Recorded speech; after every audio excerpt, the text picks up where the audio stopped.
Pero mío, hello. Hola. Hola.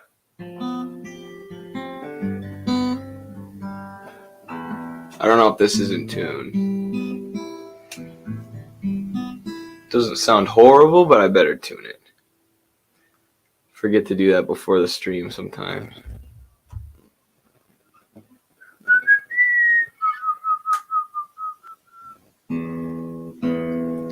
There we go. The Vikings lost today. I'm sad. Might have to stop wearing my hat and wash it.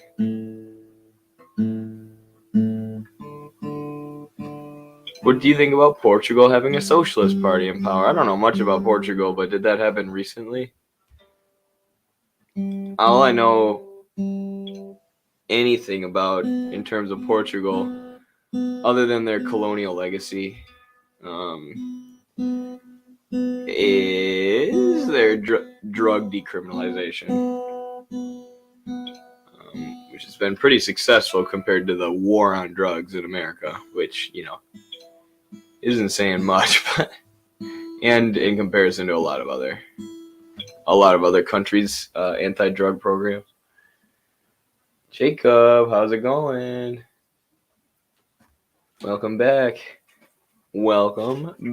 Yesterday was a long stream. Shout out to everyone who's back for more. Quick advice for new socialists. Read, organize, and then read some more. And then after you've organized and read, go back and read more, because then it'll help you. And then go organize some more, because you know all this stuff from reading. And then, come back and read more. And the more you organize, the more the reading will make sense to you. And the more you read, the more the organizing will make sense to you. That's pretty much all it comes down to. And find good people, because there's nobody, despite what the capitalist myth tellers will say, there's nobody who can just completely motivate themselves every day on their own, to just be really driven and read a bunch or do anything really. You need other people who encourage you, who are, have common goals. Have you read Unknown Cultural Revolution, a very illuminating account of the Cultural Revolution in rural life? No, I have not. Sounds interesting, though. Sounds very interesting.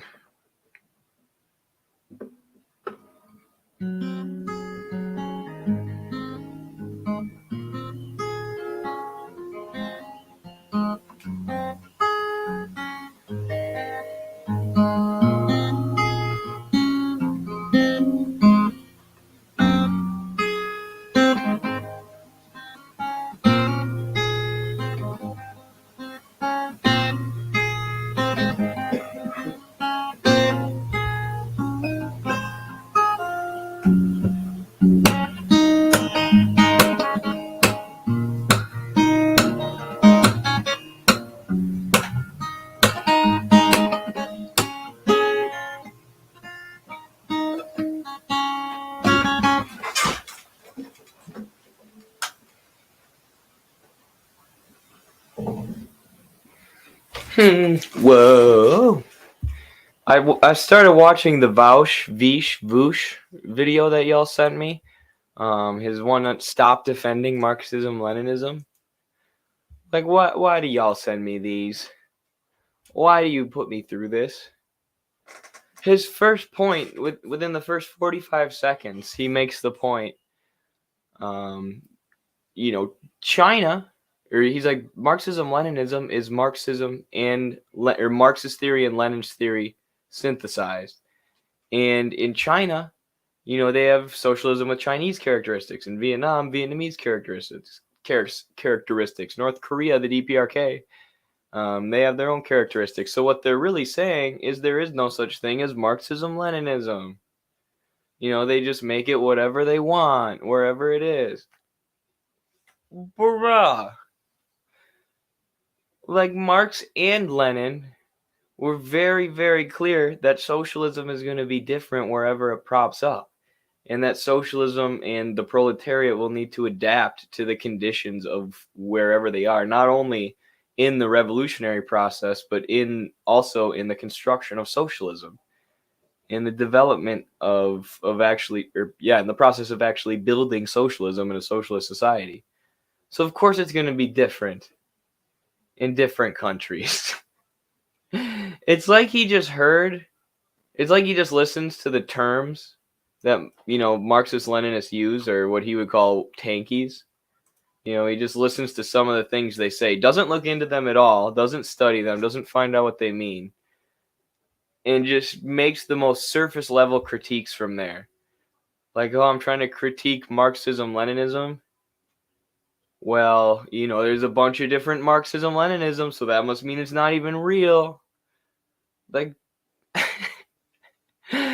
like he just came up with them by himself. Have you seen my_dude? Yeah. He's just a clout chaser. He's just a rage farmer. I made one video about him just like totally joking and got taken down for bullying or something. Well, they might get put back up, but it's so ridiculous because I didn't even say anything. He just said he was going to get me a clown suit. Like, oh, you're a clown, I'm going to get you a clown suit. Like, haha. And then I remembered I had a picture of myself in a clown suit. So I responded and I was like, I already have one, but if you want to buy me one, I'll just send it to the local DNC. But I guess that made him mad, and then he had to make another video.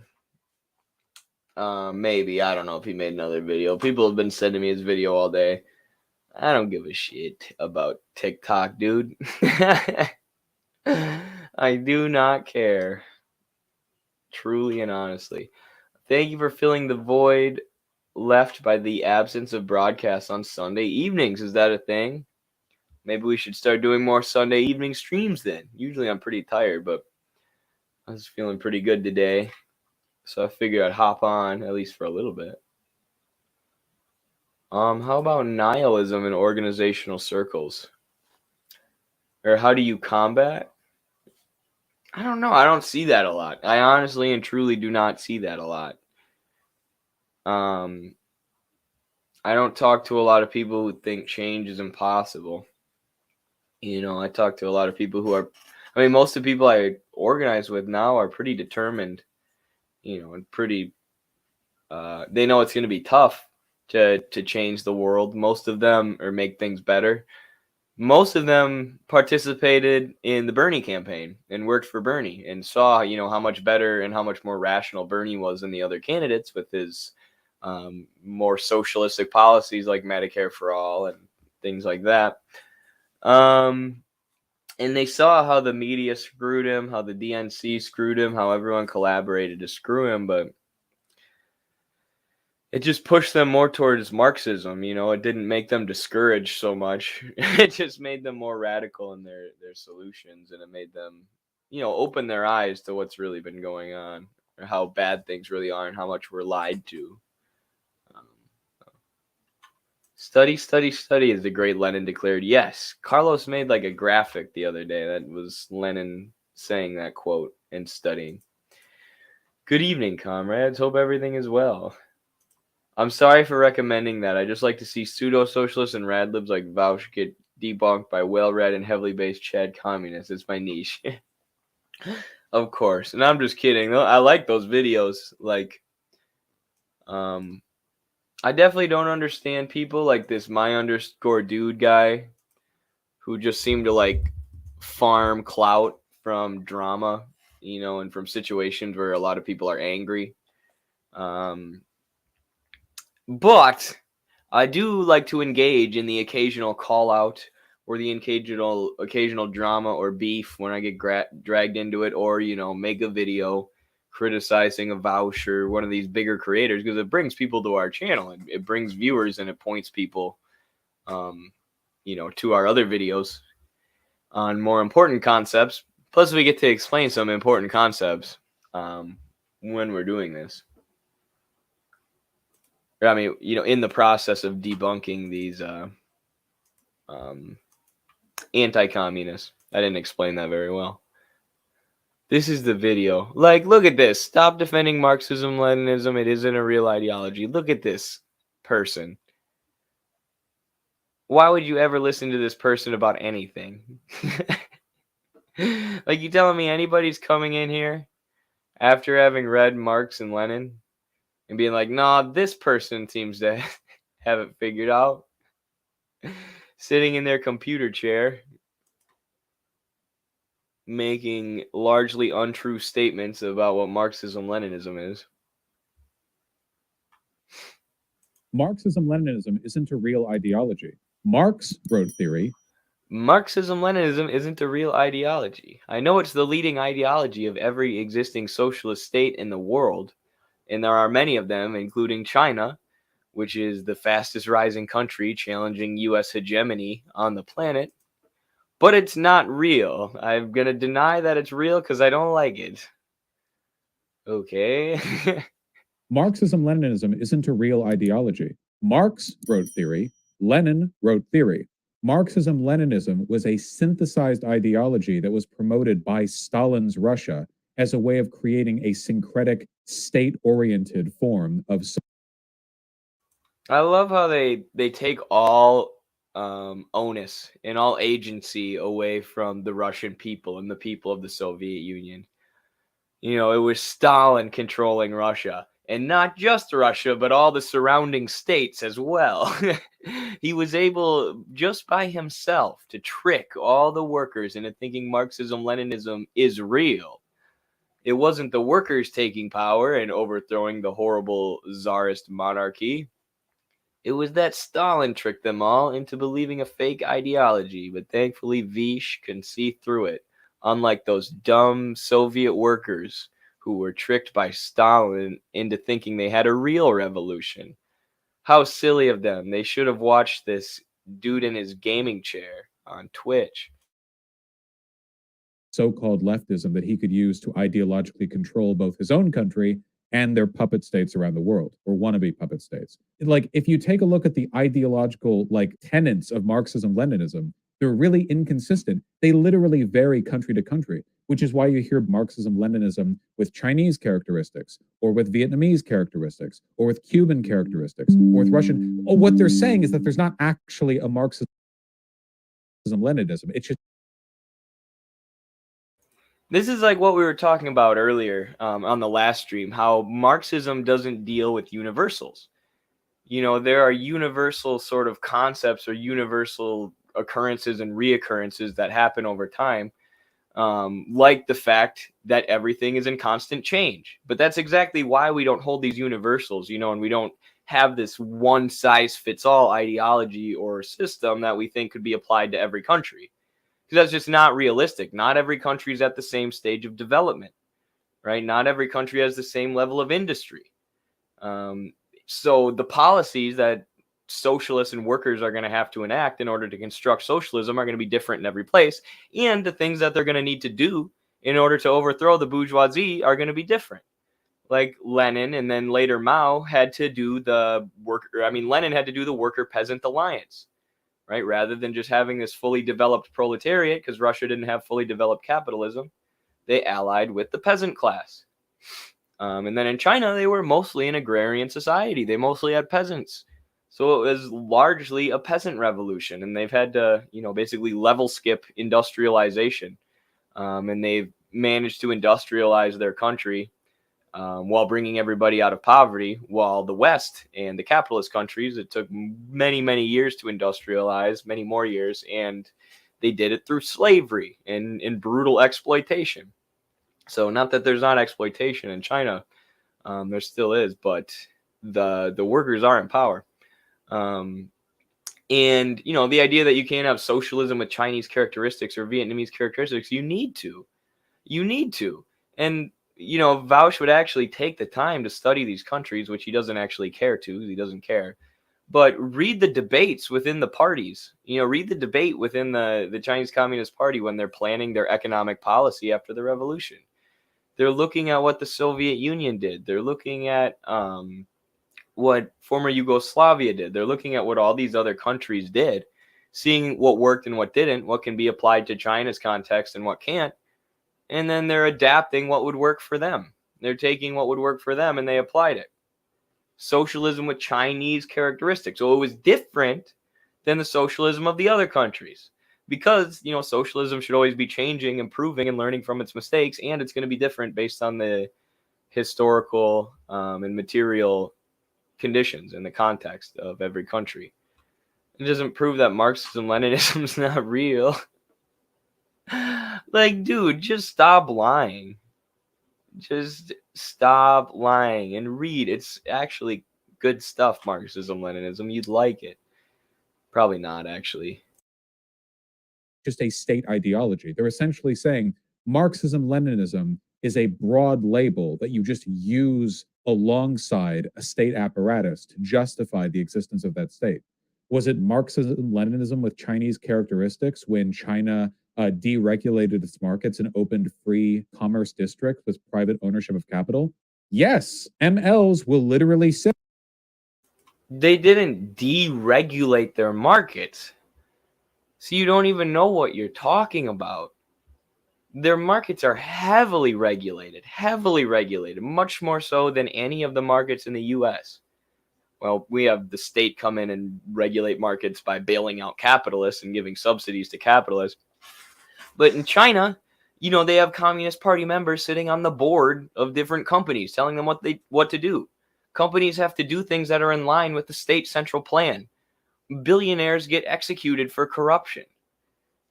It's not that they deregulated their markets, it's that they allowed private capital to come in certain specific controlled zones, which brought in more markets. So this is the period of reform and opening up, which did allow for more market production in China and in more foreign markets to penetrate China.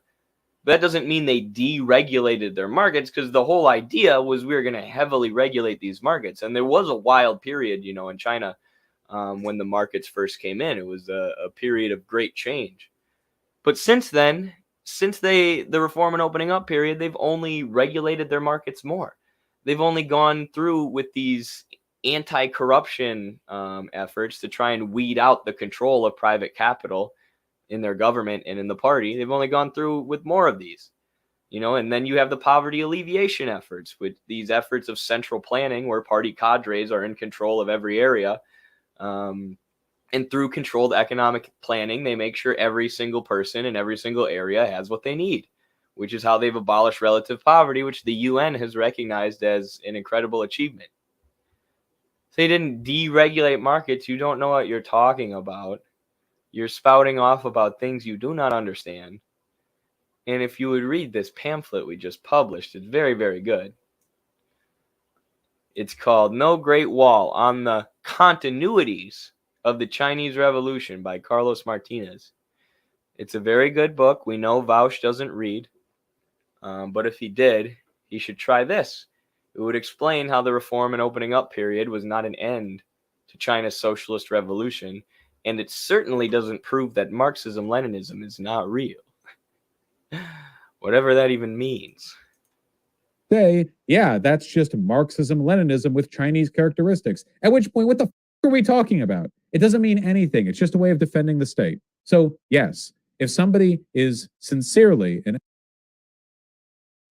a way of defending the worker state, the state that the proletariat is in charge of, yeah, that is why we defend China, because their state actually acts that way. If their state didn't actually act in that fashion, we wouldn't defend it, but it does. Their state actually did alleviate poverty. Their state actually does use the wealth of private markets and private capital and foreign investment to better the lives of the people and serve the people. If it didn't do that, we wouldn't support the state.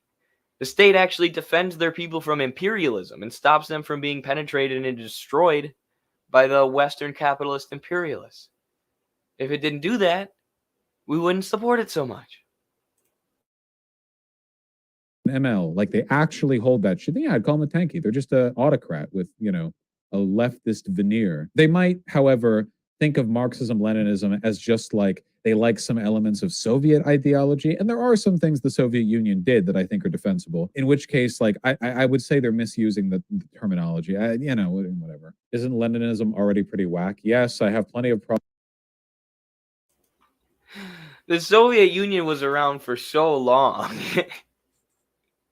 And they literally beat Hitler and the Yazis. 80% of World War II casualties were people dying in the Soviet Union. Or 80% of Allied casualties, I believe, were the Soviet Union. They got directly invaded by the German army and defeated them. They abolished illiteracy. They brought everyone healthcare. They industrialized their country in a matter of years. You're like, you know, there are some things they did that were okay. When they defeated Hitler and taught everyone to read, that was all right. It was still pretty authoritarian of them to force everyone to read. I hate reading. Problems with Leninism as well, but Marxism-Leninism is that much worse.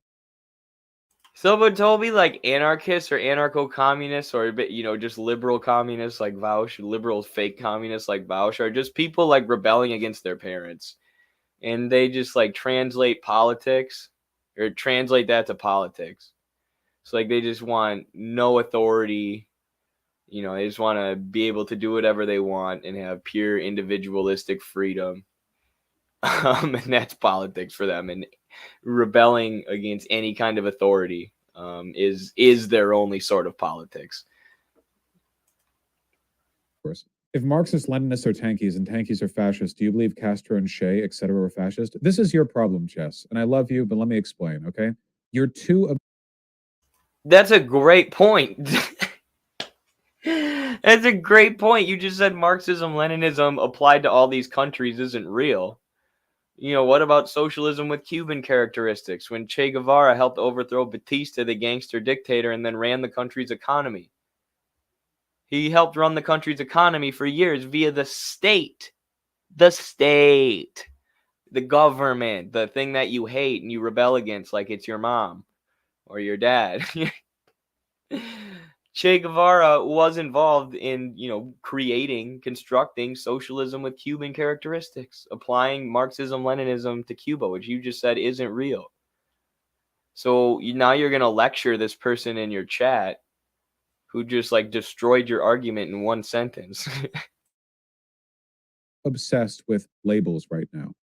The problem is that labels suck at telling you what a person actually believes because everybody has subtly or very... Che Guevara believes in Marxism-Leninism. And Che Guevara supported the Stalin who you hate so much. Ho Chi Minh supported Marxism-Leninism. Mao Zedong supported Marxism-Leninism. What do you mean we're getting caught up in labels? You know, you just don't want to call people who are popular among pretty much all socialists. You just don't want to call them a tanky or a red fash or whatever that you call your enemies on the internet. You just don't want to say that about Che Guevara when all these people are Marxist-Leninists. And yes, they all wanted to apply Marxism-Leninism to their own conditions, but you just said earlier that that proves that applying Marxism-Leninism to, you know, different conditions in different ways proves that it's not a real ideology. But now you're going to defend these people who wanted to apply Marxism-Leninism in different ways because they're popular, and you're just a grifter. Different understandings of what labels actually mean, and people will place different priorities on what it is they actually practice. For example, the Black Panther Party was full of Maoists. The Black Panther Party spent their time doing really based. Did they spend their time, for example, starving 40 million Americans by practicing like Senkoist agricultural policies? Did the Black Panther Party force a bunch of farmers in America to construct pig iron rather than raise crops and therefore lead to mass starvation? No. So when the Black Panther Party calls themselves Maoist, what do they actually mean? What are they referring to? Well, in their case, they were referring largely to organizational and revolutionary structures, whereas in the case of regular people who call themselves Maoists, I interpret that as a defense of Mao. Oh, so you support Marxist-Leninists and Maoists who don't actually take power, who don't actually create a revolution and take power of the state.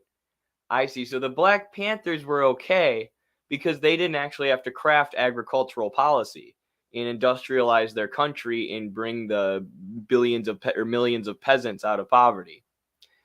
Because the Black Panthers were just criticizing the US state, the capitalist state, but never actually had to run a state of their own, that's why they're okay. Okay, so I got it. Everybody is okay unless they were actually successful in having a revolution and then building socialism. Okay, so as socialists though, Voosh, how does that make any sense? Right? If we're just going to deny that any socialist state is real or good, and any socialist who actually takes power we're going to consider bad and an evil dictator, it seems like we're never going to be successful, right? It seems like we're just going to fetishize failure, and fetishize any sort of revolutionary group who failed to take power and create their own state. It's almost like that's your whole ideology. It's a safe ideology for the establishment because it fetishizes any kind of revolutionary movement that actually didn't actually take power of the state and have to construct something new. It's okay to criticize. It's not okay to take power and actually build something different. Like as a leader who is a horrible leader, good revolutionary, terrible leader. So these terms mean different things to. He literally says it. Good revolutionary, terrible leader. Yeah, you're allowed to attack the capitalist state and talk about how it's terrible, but then you can't lead people forward to anything better. We're anarchists. We just have to criticize everything and burn it all down. For sure, that seems productive, Voosh. Depending on who's using them and why. Castro did a lot of stuff that I horribly disagree with, but overall, man did some pretty impressive stuff. I can't take that away from him. Sankara did a ton of really cool stuff, but a lot of the terms that he used and the people he associated with, I disagree with today. In reality, labels are just an. Fidel, he was actually okay. Sankara, he was even better because, he took power. He controlled the state. He called himself a Marxist-Leninist, which is stupid and bad and authoritarian. But then he got killed. He died. So it's not like he stayed in power. So that was pretty good of him. I hate this stuff. We're done with this. No more sending me this ever. Just kidding. Y'all can keep sending me that. I'm not going to react to Voosh too much, though. It's so bad and silly. Vouch is all about the December defeat, as Lenin would say, yes. It's the purity fetish that Carlos talks about. Anybody who's not perfect, anybody who doesn't meet all of their idealistic moral standards of what it means to be good, gets thrown out. And he just eats up so much Western propaganda. It's nuts. He eats it up. Look into the first years of China's revolution with their agricultural policy that he was talking about killed so many people. I mean, the best quote about this is every famine that happened in a socialist country was the last famine. Right? Because yes, these countries were in poverty, right? And they weren't industrialized. So there were famines for years and years and years in China. But then after the socialist revolution, after the agricultural policies and the collectivization and industrialization of agriculture, there are no famines. And now they've gotten to the point where they've completely gotten rid of poverty. And, Mao and Deng and people within China were honest. There were mistakes during the collectivization and industrialization process. There were mistakes that were made. They weren't perfect. They could have done some things different in hindsight that probably would have saved people's lives. But it was poor weather conditions and the fact that they, weren't an industrialized country. They were a peasant society. with, borderline slavery for most of the country's labor force before that revolution. So yeah, their agricultural policy wasn't perfect, but those 10 years after the revolution were the largest increase and the fastest increase in life expectancy that have ever been seen in human history anywhere. They did it even faster than the Soviets. The industrialization, teaching their people to read, bringing people out of poverty, bringing people clean water, bringing people food. They did these things faster than any other country in history. And we're sitting in the U.S., this country that industrialized on the backs of literal slaves in the American South, and brutal exploitation and child labor and all these terrible things. We're like, China's evil. They're bad. They're not real Marxists. I am a real Marxist. A real Marxist is one who does nothing. Vouch.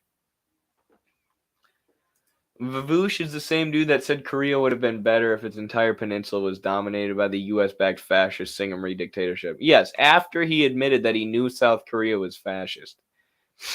He's like, of course the situation would have been better if South Korea took over. Of course, I mean, they were fascist at a point thanks to the U.S., but of course that would have been better than communism. Of course that would have been better than socialism. I'm a communist and socialist, though. I just think fascism's better than communism. And anyone who disagrees with me is actually a fascist. Like, there's no way you listen to yourself, Vish. Your logic is out of control, stupid, and backwards. Number 1, China. Number 2, USSR as far as fastest increases in life expectancy. Correct. And Bush has the nerve to say tankies aren't real leftists. Oh, yeah, and then calls them fascist while supporting, say, the fascists in Ukraine, or supporting fascism in South Korea because it's fighting communism. Like, dude, think a little bit when you say these things. Or are you a State Department shill? Did somebody say child labor? Voosh, right?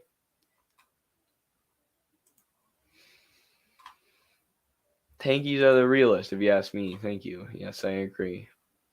I like tank. He has a nice ring to it. It does, right? It's like the coolest insult you could ever be called. Left anti-communism, a man-child disorder. It is. It is. I've seen even like other bread tube people like, hey, Vow, she's like uniquely narcissistic, I think. I mean, he has to be. You have to be narcissistic if you're like commentating about politics on the internet and those are your takes and that's what you're saying. Either you have to be like a shill, like a literal State Department shill, or you have to be a narcissist who just believes your own bullshit. Like everything I'm saying about these things is right. Crazy. Everything I'm saying about these things is right, and I don't have to look for evidence or back it up. Because, like, if a normal person said the things he'd say, they'd be feeling like anxiety. Like, is that true? I don't really know about China's reform and opening up period, their market period. I just read a few Western articles on it. Like Western mainstream media articles, So maybe I should look into it more. Maybe these tankies do know something. But he doesn't think that. He's just like, no, everyone's stupid but me. All the Marxist-Leninists in the global south are dumb but me. Like, okay, Vish.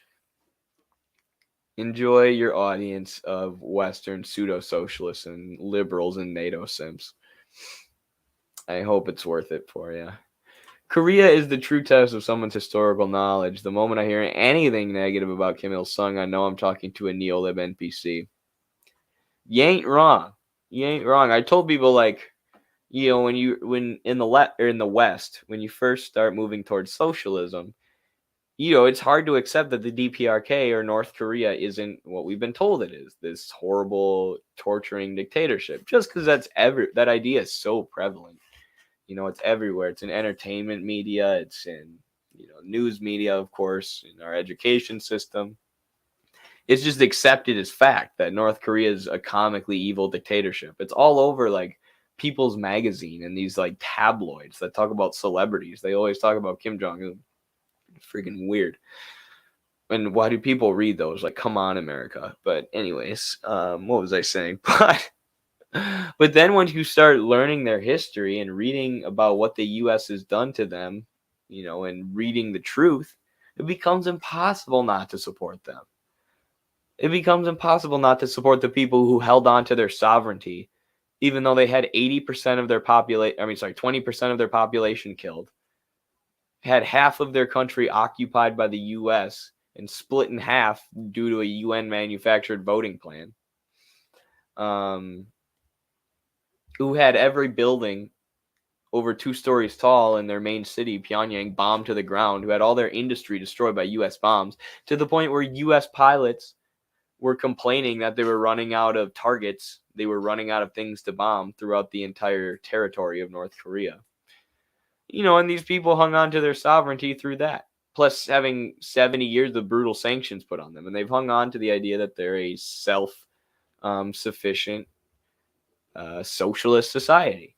And we as socialists are supposed to look at that and be like, no, I wish the US and the South would have taken power. That would have been better. Like what Vaush says.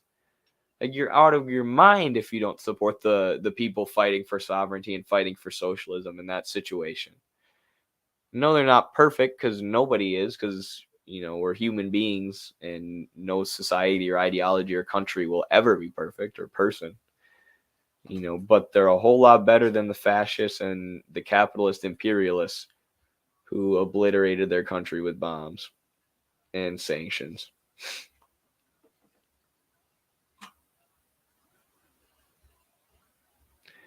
Western media, China dissent will lead to jail time and persecution from the state and police. Meanwhile, prosecuting Julian Assange under the Espionage Act.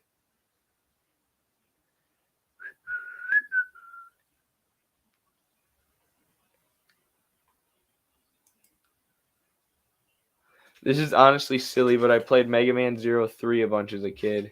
And despite it being a 2D platformer for children, a major plot point was how the villains kept legitimacy by spreading negative reporting on what the main characters were doing. That is unironically what put the seed of skepticism in me. That's interesting. It's definitely what they do. I mean, it's weird that like people in the US are tricked into believing that there are folks in North Korea and Cuba and China who are just under complete and total surveillance and control by their government, to the point where they know no other way. And the only reason that like 90% of Chinese people support their government isn't because those people actually do support their government and think their government serves them. No, that's because the government surveils them so closely and holds them all at gunpoint and makes them say that all the time. And somehow there's enough police to enforce this, and enough resources and enough guns to point at everybody. The China's managed to get rid of poverty while spending all of their money on surveillance and all these things that the U.S. accuses them of. No, I lost my train of thought. What was I talking about?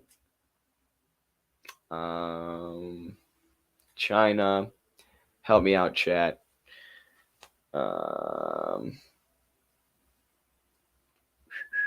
Oh yeah, that Americans think that other countries are this heavily controlled, and this heavily propagandized, and this heavily brainwashed, but not us. Not us. Our media is free. Our media is telling the truth, and we're not brainwashed at all. Even though a lot, every working person will tell you the media is BS. The media lies to us. It's like, well, like, don't you think they're lying to us about like everything then, including all these other countries that they're telling us to invade constantly? I don't know. I think a lot of people get it when you actually get into the issues, but we have to actually organize class struggle to change things, even if people know that they're being lied to by the media.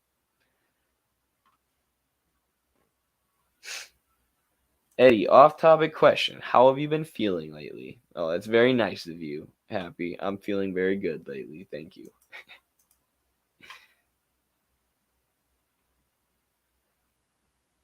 How do they have enough guns to keep all their people quiet, but not enough money to shut the West up? True. Midwestern Marx should accept Monero as payment. What the heck's Monero? I don't even know what that is. Maybe we'll look into it. Is it like a Bitcoin? Cryptocurrency? I'm not much for crypto, but happy to listen to this as I fall asleep. Thanks for being with us as you fall asleep. I'll give you some ASMR. I'll start whispering everything so you can sleep.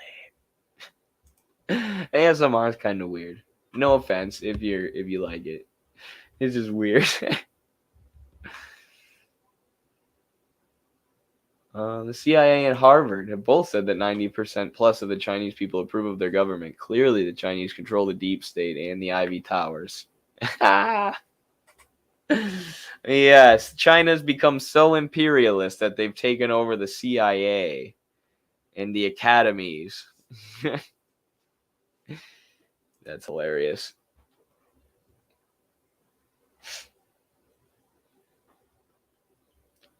When I knew they were lying about Putin, it became obvious that they're lying about Xi Jinping and the DPRK. That's interesting.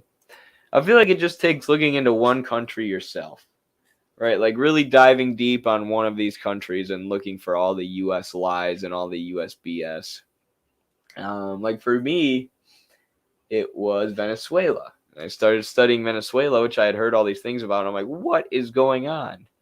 You know, every mainstream outlet is lying about this country, just blatantly lying to try and destroy them, with the most brutal, heinous coup attempts and regime change efforts and sanctions mostly. So it just takes looking into one, and then it opens your eyes to how murderous the empire is and how far they're willing to go. And then it opens your eyes to how much propaganda there actually is. You know, how many lies are actually put out there, how much hegemony and control of the information there actually is by the ruling class. And that's why, like, I spend so much time talking about existing socialist countries and what they're doing, because it's important, you know, and it's important for understanding socialist theory and how it's applied in real life. But also it helps open people's eyes who are trapped by this, you know, imperialist brainwashing, this mainstream media, mainstream narrative brainwashing that all these socialist countries are evil. You know, if you can explain, like, no, Venezuela's not evil. Look at what the U.S. has been doing with their sanctions and their coup attempts and the CIA's funneling of money to Juan Guaido and the right-wing opposition. You point all these things out and show them the mainstream media lies. It's like, oh, you know, what else are they lying about? You know, maybe they've been lying about socialism and communism completely. And the more you look into that, the more you'll find it's true. So yeah, I guess it can just be a gateway. You know, it can be a way to open people up to realizing that a lot of the mainstream narratives we're fed are untrue, especially those about socialism and communism.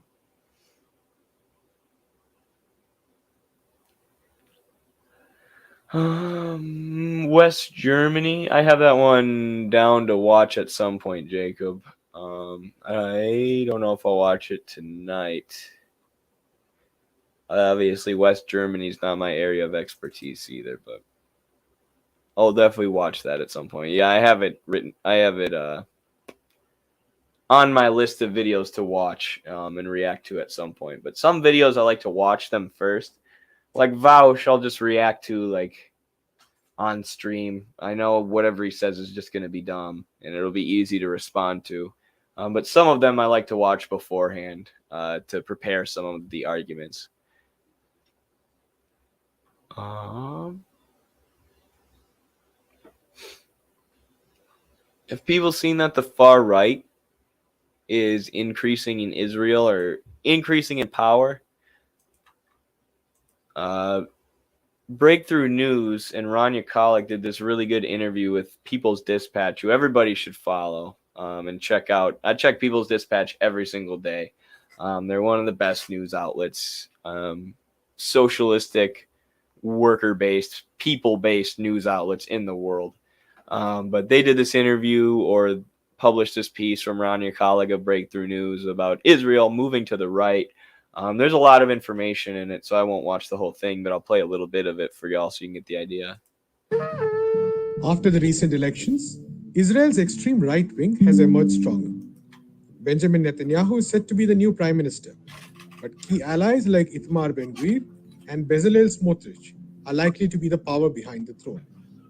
While Israel's politics has steadily been moving towards the right, the growing influence of figures such as Ben-Gvir and Smotrich marks a new phase. What is the ideology of this extreme right wing? And what are its key planks? What influence is it likely to have on Israel's next government? What does this mean for the Palestinian resistance? Rania Khalik of Breakthrough News explains. So Israeli extremists are, of course, celebrating their recent electoral triumph of the far right and the religious bloc specifically, led by this figure, Itamar Ben-Gvir, in Israel's recent general elections. And it's understandable why they're celebrating, and it's also understandable why so many people are upset. I mean, even liberal Zionists are very upset about the ascension of people like Ben-Gvir, who they've actually equated with being like the equivalent to a KKK leader. You even had the chief rabbi of like Reform Jews in the US actually compare him to David Duke. And this is because he's an incredibly hateful figure, not just towards Palestinians. He goes beyond the pale in a lot of people's minds because he's hateful towards non-religious Jews or liberal Jews. He's even called for revoking the state recognition of Reform Jewish conversions, which has deeply upset a lot of American Jews who support Israel because most American Jews are actually Reform Jews. So as Jenny says here, are there other options in Israel? LOL, right, righter, and rightist are your choices. True, and who's taking power now are the rightist. You know, you have right, which is basically the left in Israel, like the Labor Party, the Labor Zionists, who have been in power like for a while till now. And then you have more, centrist people. And then you have these extremists, these people who are not only anti-Arab and anti-Palestinian, but they're even anti-reformist Jew. And they want the state of Israel to stop recognizing any reformist or reformed Jewish people, which is incredibly far right and incredibly hateful, and is actually hated by a lot of Jewish people who support the state of Israel, right? A lot of, more centrist Zionists, I guess you would call them. But what I really like about this article is like the sort of theoretical point that they make. It's really good reporting, and the article is packed full of information, but they say Israel's shift to the right is a natural evolution of Zionism. And it is. Like, to have this apartheid state, they have to raise children basically teaching them that Palestinians and Arabs are inferior, right? And that they're deserving of the violence that Israeli children see inflicted on them every day, or that they know is inflicted on them every day. And they're basically brought up in warfare, living in an apartheid state, literally ruled by the UN, an apartheid state. So if you raise kids in an apartheid state and the education system is teaching them that apartheid and violence are okay, then they're going to shift to the far right. You need these extremist ideologies to kind of justify that, this religious extremism or whatever else. People are going to drift towards that, and politicians are going to drift towards that. And that's what's been happening in Israel for years and years. As I said, it had been the Labor Zionist party, the more, quote unquote, left wing party in Israel, even though all their parties are right. But now people are shifting more towards extremism in an apartheid state. It sounds weird because an apartheid state is already extreme, obviously, but they're drifting more towards ideologies that match up with their actions. So Mint Press is a liberal Zionist? No, they're not.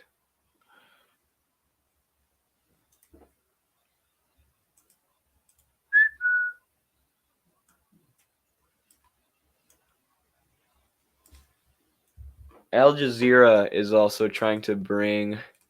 Speaking of people wanted news outlets, Mint Press News is good. People's Dispatch, like I said, Breakthrough News, who was Rania Khalek is Breakthrough News. They're great. And then this outlet, Consortium News. These guys are some of my favorite. I found them a while back. It was started by Robert Perry, a really great journalist who passed away. He's actually featured in the movie Ukraine on Fire. It's a movie we've promoted many, many times.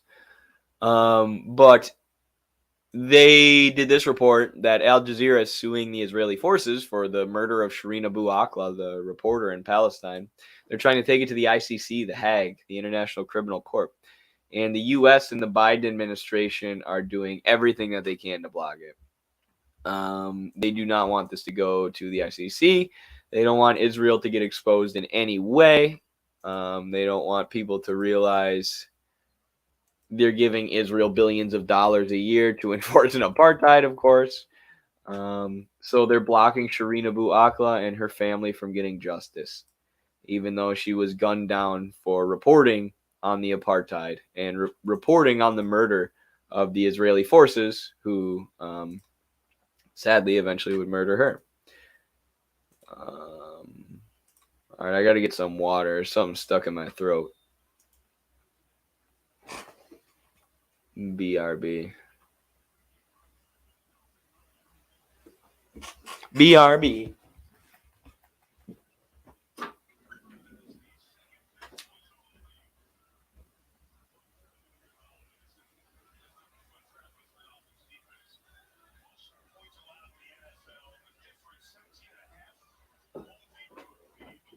Ugh.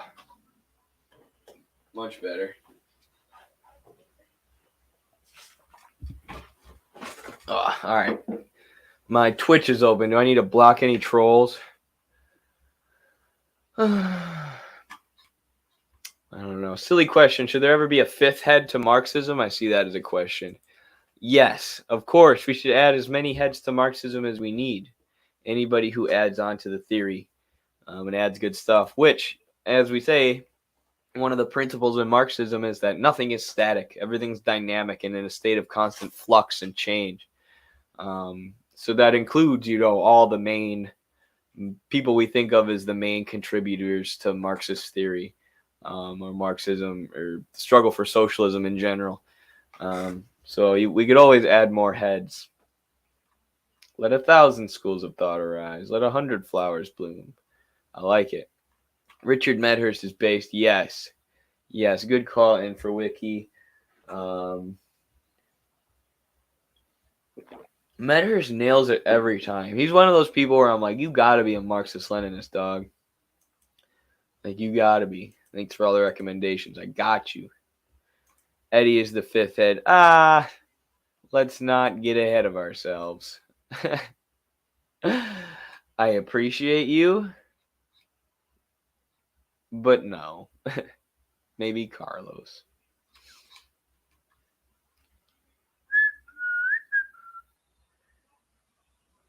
If you get some time, like to hear more about your experiences organizing in Iowa. Yeah, I mean, in my experience, there's a lot of people who want to get involved. What I did was start a CPUSA chapter with good people who I know and trust. But yeah, you just got to organize people and get active in your community and start reading together.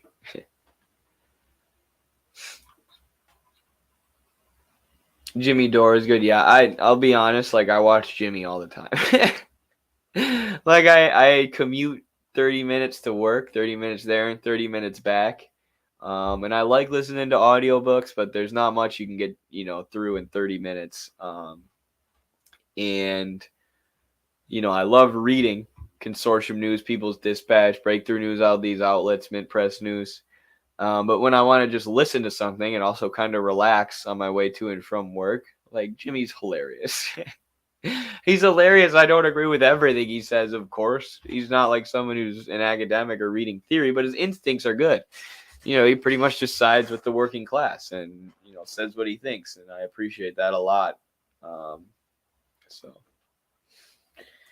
Jimmy is great. Is CPUSA worth it?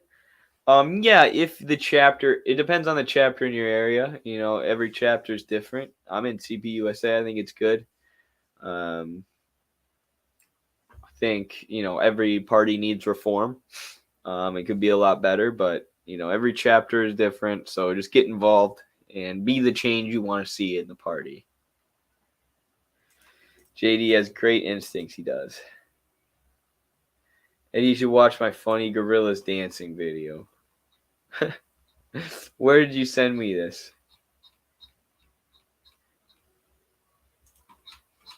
I don't hate gorillas dancing.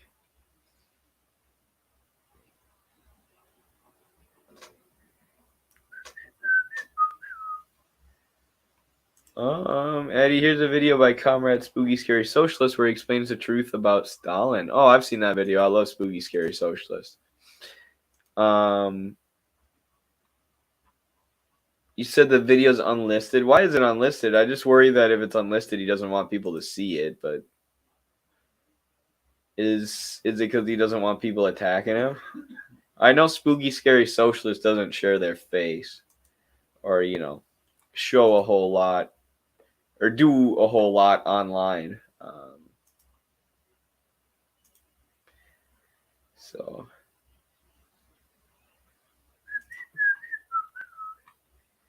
So maybe they want that video to be private or unlisted, but that's my only concern, Ooh, look at all these quick actions I have on Twitch. I didn't even realize this.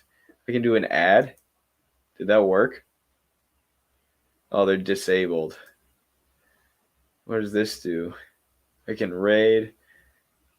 Well, this looks cool. I can do a sub-only chat.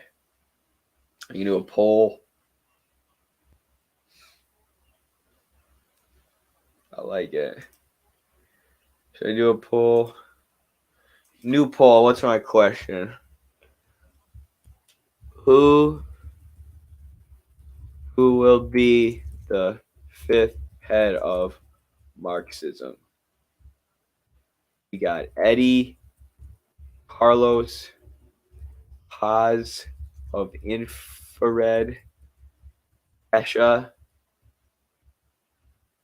or Ausch. Who will it be? You get 200 communism points per vote.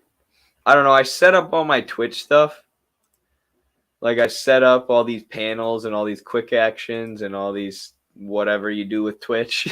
I don't know. I don't really use Twitch. But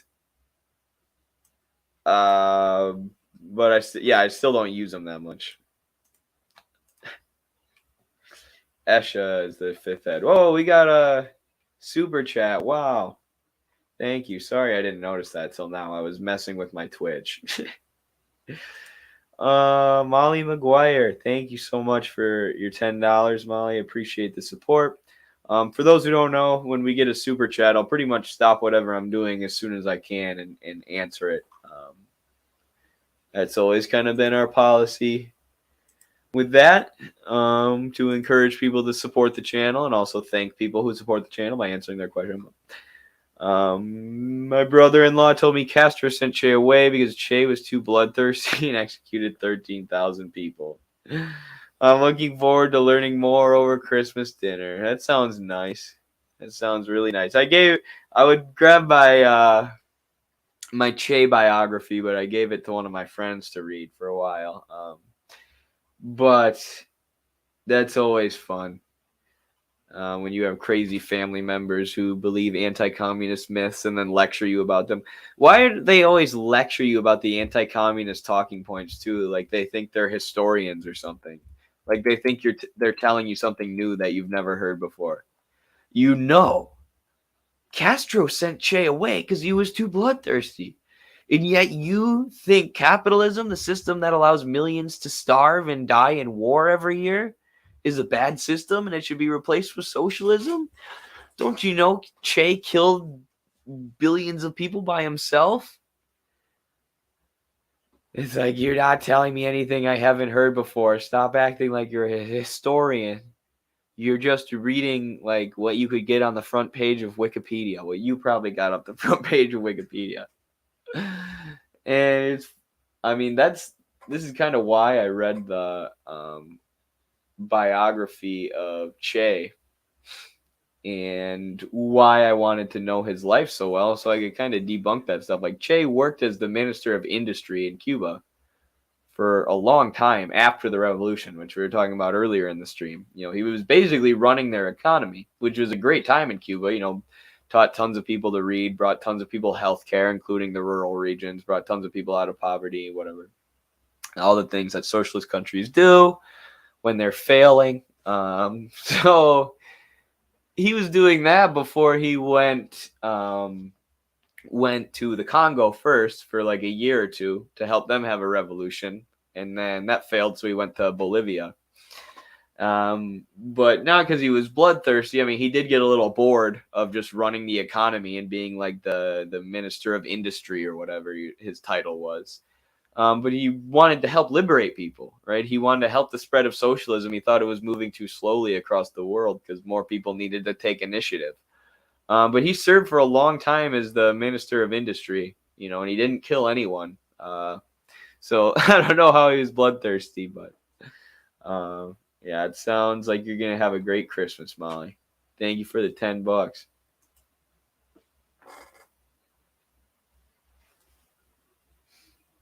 Oh my, Cobra Commander, you sent a lot of wild stuff in this chat. A lot of wild stuff, but this one might be the craziest. My father was dying of cancer, and at home I lectured my 60-year-old parents about DPRK, and then he died. I'm that serious about communism. Wow. If you were serious about communism, you would have single-handedly overtaken your government and enacted universal health care. I'm just kidding. I'm sorry about you losing your father. But hopefully he's in communist heaven because you converted him to the good side right before his passing. That's fucked up. It is. I love you, Cobra Commander. We're sorry for your loss.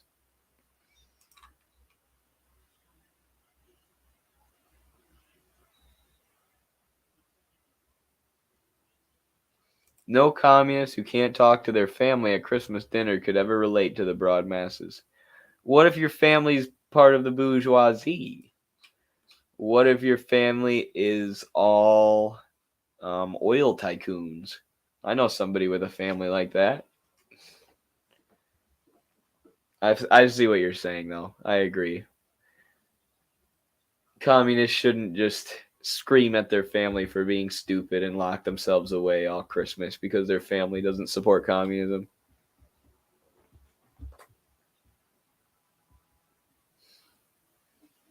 He said, "You anarchists are correct. The government is fascist." Well, his heart was in the right place, at least. That's good. Take that as a consolation prize.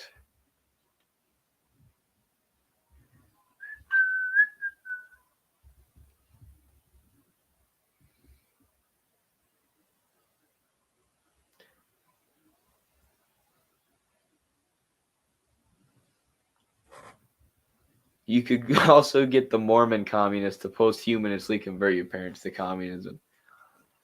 It's becoming just a really morbid conversation. Later. Remember Oh shoot, I have my Twitch open. Who won the poll? How do I check? Right now Vaush is winning as the fifth head of Marxism. No! How could this happen?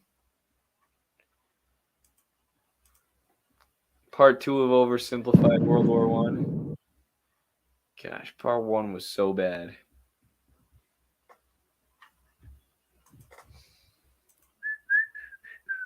Definitely saving that for later, though. I don't know how much longer I'll go today, so I don't know if I'm going to react to any more videos, but I am definitely saving those for later, Jacob, so thank you for sending them. The oversimplified videos just go so well. Like, Carlos always gets so caught up on the production quality of, like, PragerU and Oversimplified, and people were saying that last night, but I get it. I totally get where he's coming from, because they have this amazing production quality. They have these short 7-minute cute animated videos, whatever, like this. Oh, shoot, I'm going to pull it up. And, you know, sometimes they say absolute nonsense. Absolute nonsense. These oversimplified ones aren't as bad as some of the others. But infographics, and then if you talk about like PragerU, they have such good production value, and they are saying nonsense. They are saying stuff straight from the mouth of NATO. Actually, that's something we can react to right now. Is a short from infographics, because they do shorts all the time. They pump out so many high quality videos, high quality in terms of production value. A man looks at it. Not high quality in terms of information. It's propaganda, like I said, but they pump out shorts, they pump out videos, they pump out so much propaganda. It's literally nuts. Look at this. Like in the last day, they've got like 3 videos in the last day. This is definitely BS.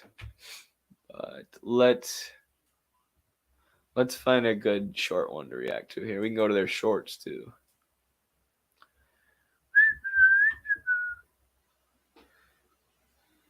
Ukraine's homemade tank destroyer. How much will the U.S. actually be able to provide weapons to Ukraine? And there's weapons coming out of the guy's head. This looks like a good one. The war in Ukraine has sapped come on. stockpiles of weapons and Why does ammunition it for do both. this? The war in Ukraine has sapped stockpiles of Why? weapons and ammunition for both Russia and Ukraine's Western allies. But is the U.S. in danger of running out of weapons to send to Ukraine? The U.S. has a vastly bigger stockpile of weapons and equipment than any other nation on Earth. However, while it once kept over 10 million artillery shells in reserve, the end of the Cold War saw these stockpiles dramatically reduced. The U.S. All right, I don't want to listen to this whole video when I can't see it. We'll watch one of their regular videos.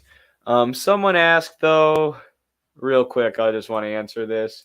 Eddie, I enjoy your content, but how do you hold up China? I'm going to send you 2 sources. Tricontinental Institute. Tricontinental Institute.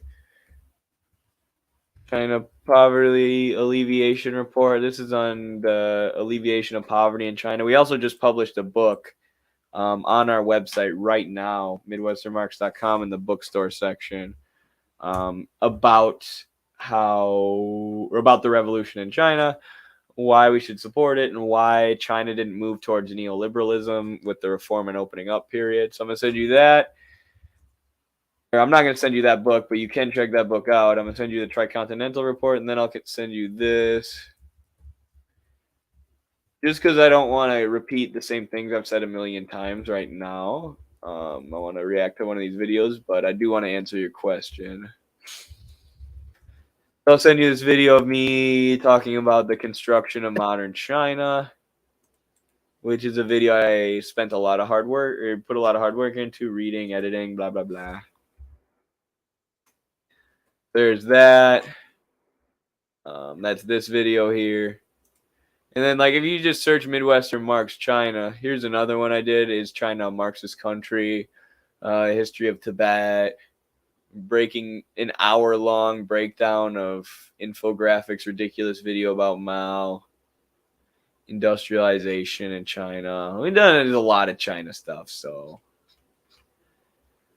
either way, there you go. Thank you for your question. The last thing we'll see. NATO's World War III plan.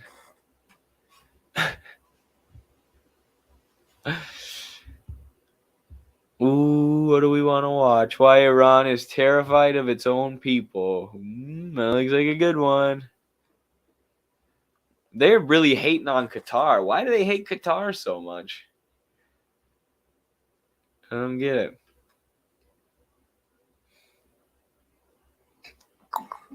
A lot of support for Israel.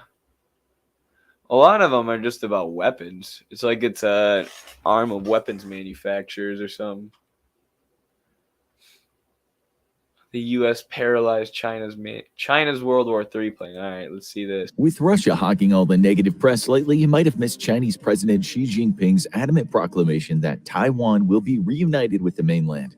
And he is not ruling out military force to accomplish this goal.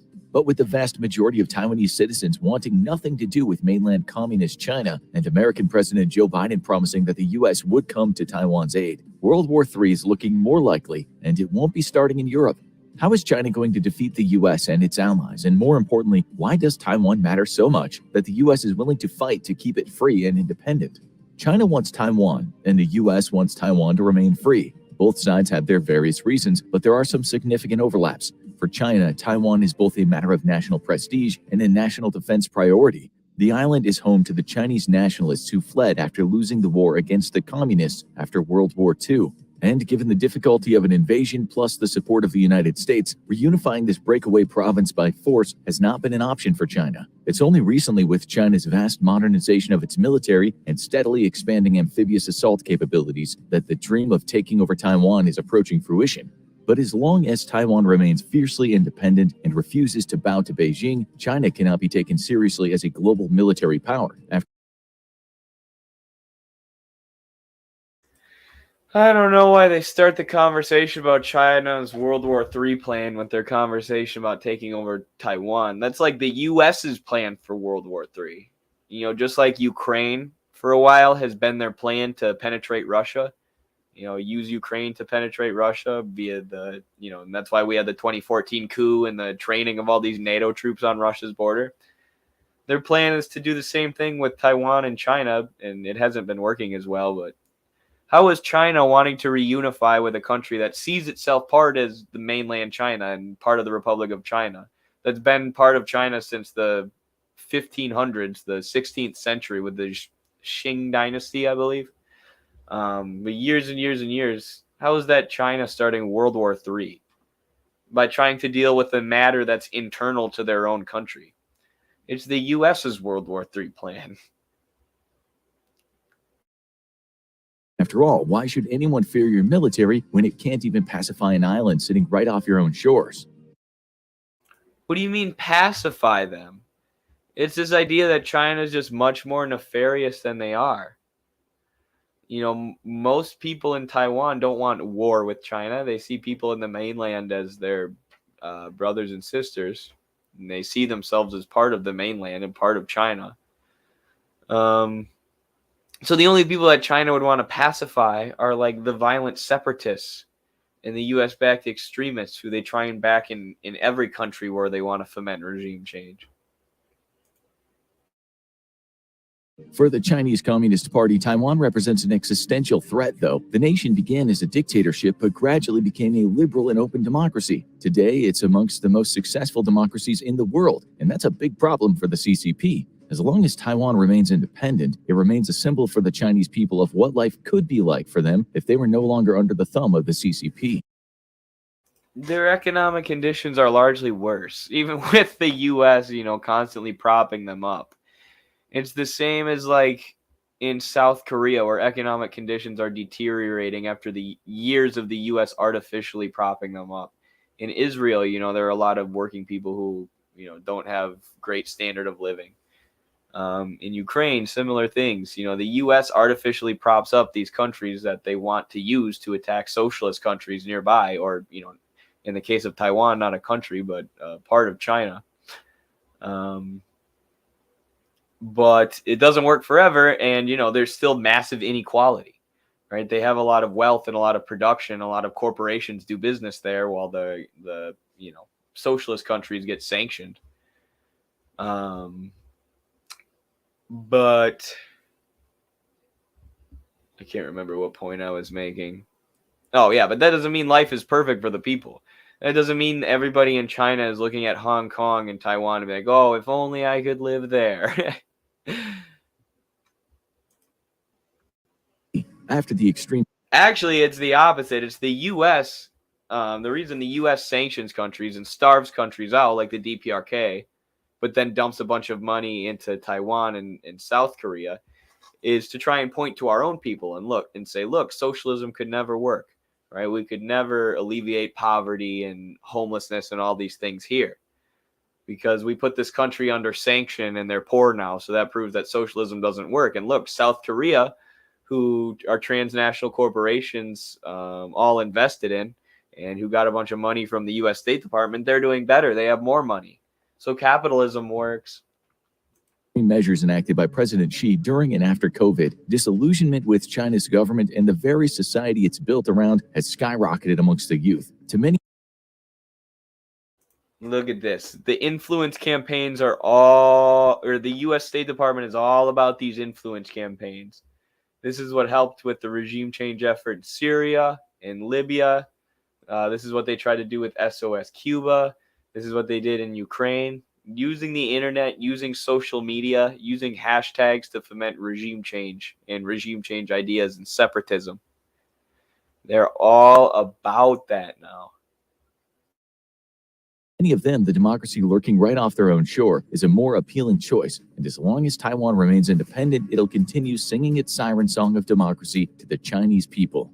However, there are two very real and very significant strategic reasons for China to want to take Taiwan back and for the US to want it to remain independent. First is a Western strategy known as the First Island Chain. This is a chain of pro-Western friendly nations that ring the shores of China and Russia both. During the Cold War, it acted as a physical barrier to communist navies in case of war, who would be So I'm not going to watch this full video. It's actually not that bad. A lot of infographics videos are really terrible. A lot of their historical ones are really terrible. But, I mean, this one, as far as the information they're giving, they are giving some truthful context. You know, just with important facts skewed. But I'm not going to watch the whole 13-minute video right now. I'm too tired. Philip DeFranco and the Haitian riots be like hashtag democracy. Yeah, didn't he call them gangs taking over the country? Phil is so bad. He is an absolute lib. All right, y'all. I'm out of energy. I knew this was going to be a short stream, and I'm surprised I even made it this far. I was planning an hour. I made it an hour 15. Thanks for hanging out on this late night on this Sunday. I might be back tomorrow. I also got to finish my piece for the Journal of American Socialist Studies 2, numero dos, coming at you soon. Hopefully by New Year's. Our plan is to drop it by New Year's. Fingers crossed. It partially depends on me getting my piece done and then us doing a lot of the formatting and editing. But a lot of the hard work is done already. So look forward to that. There's the Journal of American Socialist Studies 1 that we already published. I think this one's going to be better just because we're better, you know, at writing and editing and publishing stuff now. So, all right, y'all. I'm peacing out. Sleep good.